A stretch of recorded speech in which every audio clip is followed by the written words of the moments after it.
Hi, everybody, and welcome back to my channel.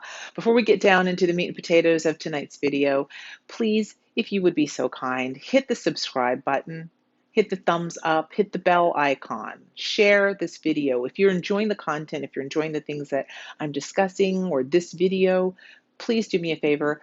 It would really help me. I'd like to see this channel grow as much as possible, but that can only happen if the algorithms know that people are enjoying it. So in advance, thank you. So tonight's going to be another walkthrough on a tarot deck, and it's going to be on the Cosmic Tarot. Now, before we get down into it, this deck the borders have been trimmed off of it. Now, I know for a lot of people that is like major taboo. Excuse me. It took me a while to be comfortable with cutting the borders off of decks. It's like, oh my God, you would damage a tarot deck? What do you pull just random pages out of books and from the library? Like, who raised you? Like, what kind of person are you? But I tell you what, now, how the tide has turned, I am that girl. I really am finding that cutting the borders off of certain decks really helps the narrative to just open up so much more. The story just flows. So if you're feeling uncomfortable or you're questioning, do I want to do this? Do I not want to do this? Ask the deck. I asked this deck, and that's what I've been doing with the decks is asking, how do you as a deck, the energy and the spirit of this deck, how do you feel about having the borders cut? This deck gave me a resounding yes. So I did, and it reads so much more beautifully.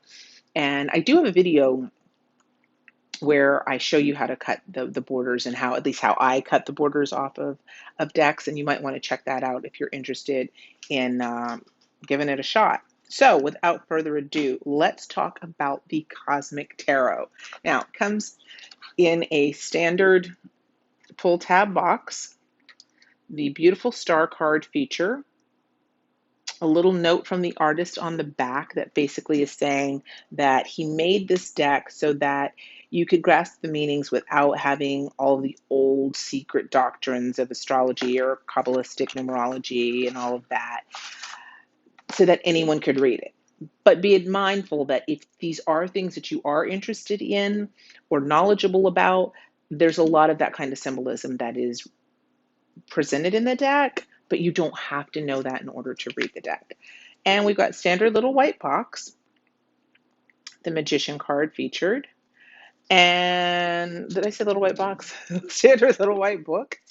And it just gives in the beginning an intro about tarot, its origins, the artist's perspective and feeling on it. Then it goes to breaking down the structure of tarot, and then major arcana, minors starting with the wand. So a pretty standard little white book. Now this deck doesn't have any additional cards. So it's a standard 78 deck. The suits are standard terminology: cups, wands, swords, and pentacles, but the court cards are different. The court cards are listed as king, queen, prince, and princess. So your knights become princes and your pages become princesses. But that's the only kind of different change from a standard tarot deck. Now, the backing of this deck is beautiful, but if you are a reversal person, it might make you a little cross because once you turn it upside down, you can see the difference. Pentacle becomes a pentagram, the subtle differences of the sun, the midnight sun is what I would call that there. So if you're a reversal reader, it's not a completely proper symmetrical reversal. And the cards I'd say are matte to maybe slightly a satin finish, maybe you could call it. Not super glossy. The cardstock is pretty good. Cardstock is actually quite good. And as you will see, I have cut the borders off of it.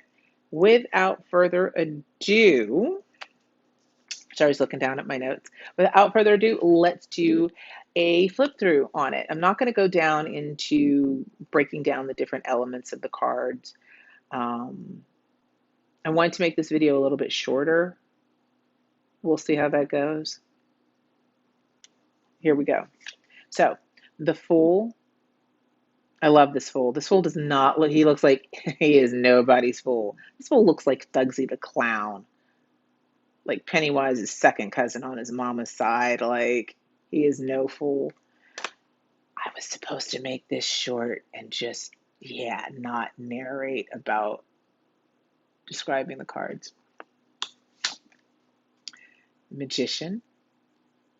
Quite like this Magician. And you have to remember, this deck came out in 1998 when androgyny was not nearly as widely discussed as it is today in 2020. So this was like a really forward-thinking deck at that time period. And I love this High Priestess. She is absolutely beautiful. She is giving no secrets away. The Empress. The Emperor, I quite like him. He's a very powerful looking, commanding presence, but without being overbearing or overly aggressive Mars Aries energy. It's compassion to him. A very forward looking pontiff there for our Hierophant. The Lovers. No angel, just two lovers and not a third in the background, as some decks have. I like this Chariot. You can feel the flow. You can feel the movement, the galloping of the horses. And the Charioteer looks really in control. Now, the Strength card and the Justice card, for me, it does not matter what the numbers on the cards say. For me, Strength is 8. Justice is 11. But, however you choose to read, obviously, whatever works for you. The artist decided, though, that this Strength card is an 8. I like her. She is a very powerful, strong-looking lady. Mad Leo energy there. Look at this peaceful, peaceful hermit. Wise guru there. The Wheel of Fortune. This is really cool. It's a mandala. So many moving parts. It's much more complex than just a wheel. So many moving pieces, like it would be a kaleidoscope. The wheel of the astrology wheel there. Now here's 11, and as you will see, the number at the top is 8. I said, here's 11, exactly, because that's what it is for me. Here's Justice. I quite like her. Her eyes are wide open with laser focus, and I like the Libra energy with those scales. Our Hanged Man. Our Death card. Very peaceful, soothing Temperance card. Just a mild day. It's just temperate. Look at this Devil. Look at this slick SOB. I mean, wow. Like some kind of like crime lord boss, slicky boy. And it's so funny on the bottom there, they look like they are just living it up. Yet they're being controlled by that guy. Tower. That is a tower that screams tower. The Star. Look how beautiful that card is and so soothing. So beautiful. The Moon. I love when a moon card has a crawfish on it. Creole vibes, but I love that crawfish. I love that Pisces energy there. Sun, very sunny sun with the sun. Judgment. I love how they're coming up out of the earth. That's really cool. And I love this world card. It makes me think of Princess Farhana of Pleasant, another reader who's an amazing lady, acquaintance of mine out in Los Angeles that I go out and read for sometimes at her show. Well, before COVID, that I would go out and read. But yeah, mad belly dancer and burlesque dancer vibes on there. All right, let's get to the suits. Ace of Wands, matchstick. Now, a lot of the people in this deck, excuse me, are very reminiscent of Silver Screen stars. So a lot of them will make you think of Clark Gable or Humphrey Bogart. So that's kind of cool. You might notice. 4, the 5. This guy looks like the guy off of NCIS New Orleans, who was also he's been in a lot of stuff. Lucas Black is his name. Guy on this side. 6. And the 7. I like, again, the movement. There's so much movement that you'll notice that you feel on cards that are action, or, I mean, look at that 8 of Wands. It's like, dear God, he's going to jump off the card into your face. I really like that. The 9. You can feel the movement, but he still paused. So that energy of at the ready, but not moving. Some of the cards in this deck are melodramatic as hell. Look at this. For God's sakes, that is dramatic. 10 of Wands. So you have the princess, and you'll notice that as I cut the borders off, and if you choose to do this, your princesses, their crowns will not be as large as a queen's crown. The same with the princes. I do wish that this Prince of Wands had a lot more get up and go going on. I like my knights to be like, knighting, moving. But you have Mad Leo energy there. The Queen. Very sensual. I'm not a fan of this King. The King of Wands for me, in his upright or more positive aspect, is a lot more happy and jovial and life of the party and energized. That guy looks pissed off. And to the Cups. And these aces none of the aces in this deck have the hand of Universe God, the Divine. Like, look at that. Is that not Humphrey Bogart? I'm not sure that looks like Lauren Bacall, but very, very old Hollywood vibes there. The 3 and the 4. The 5, you can just feel her sadness. This almost makes me think of Auntie M for some reason from The Wizard of Oz. She's sad. And the 6. Now check out the 6 and then look at the 7. It's like those cards, the card from the folks, the people from the 6 are there on the top of that 7. And it's a melodramatic 7. Good grief. Look at that 8. And the 9. Quite lovely.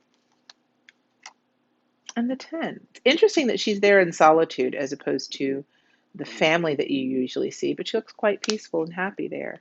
I quite like this princess. And again, is it Garbo? Is it kind of a Greta Garbo feel, or maybe the pose is Greta Garbo, not quite the eyes? I don't know, but I love this Princess of Wands. Not a fan, to be honest, about this prince. It's like the princes more are the negatively or reversal aspect of that card. The Queen and the King. Now we have the Ace of Pentacles. They all have that shining, gleaming light coming off of them as like kind of a larger than life thing. I love this guy. He is just tiptoeing. He's trying to balance it, but he is unconcerned. Got our master craftsmen here working together, collaborating on that project. This 4 of Pentacles just creeps me the hell out. I do not understand the dynamic of that relationship in that card. It just makes me uncomfortable. 5. That says it all.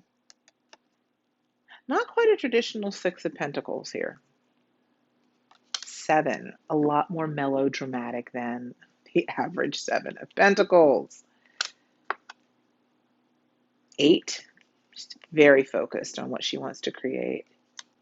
The 9, very content, but still, I like almost she's kind of looking like, what's going on? She's protecting her territory there. The 10, this is something about the 10s I'm not a great fan of, at least 10 of Pentacles and 10 of Cups.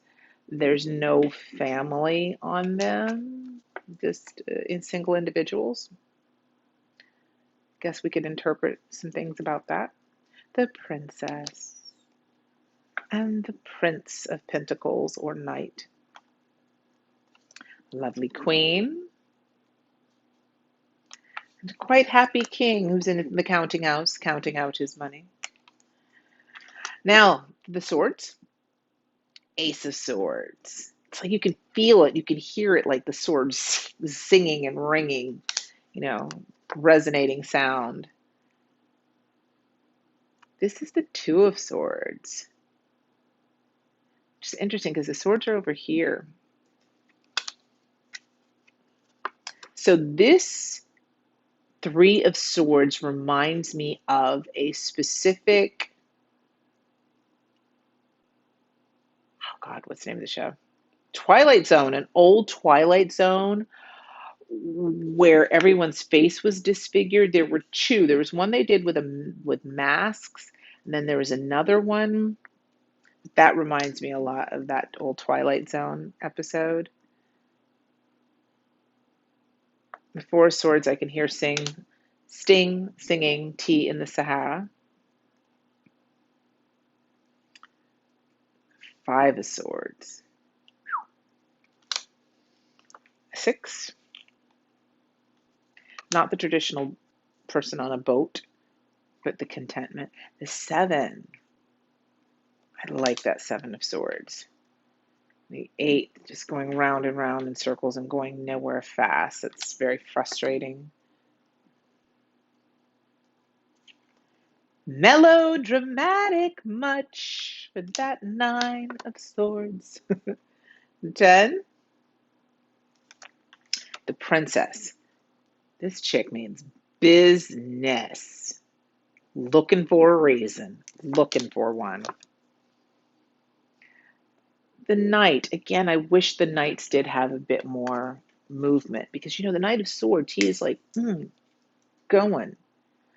Isabella Rossellini. Am I right or am I right? And the King of Swords. So, the deck, the card stock is really, I'd say, quite good on these cards. So, give them a shuffle here. And this deck was created by a gentleman by the name. So yeah, if you want to do the rifle shuffle, they definitely stand up to this.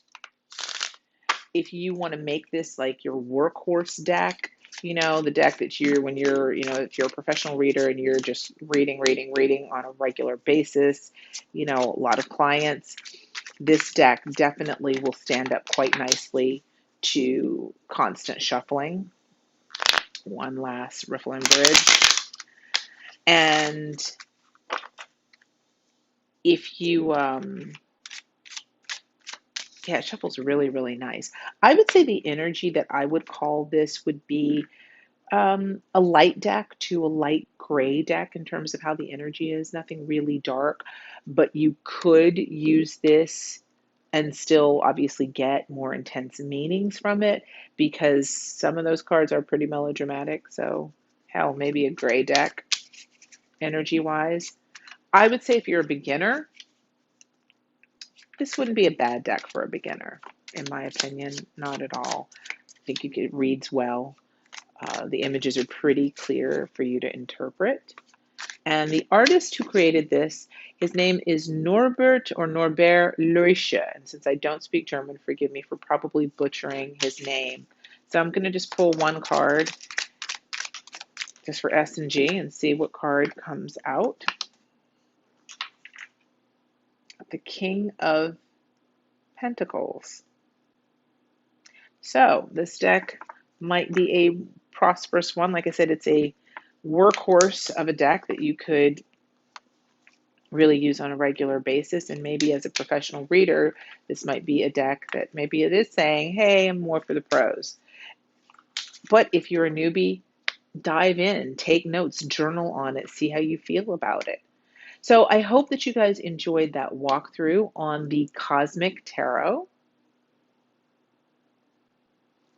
And if you get this deck, I hope you enjoy it. And if you do cut the borders off, leave a comment and let me know how you feel about the borders being taken off of it. So blessings to you. Thank you. Ashe.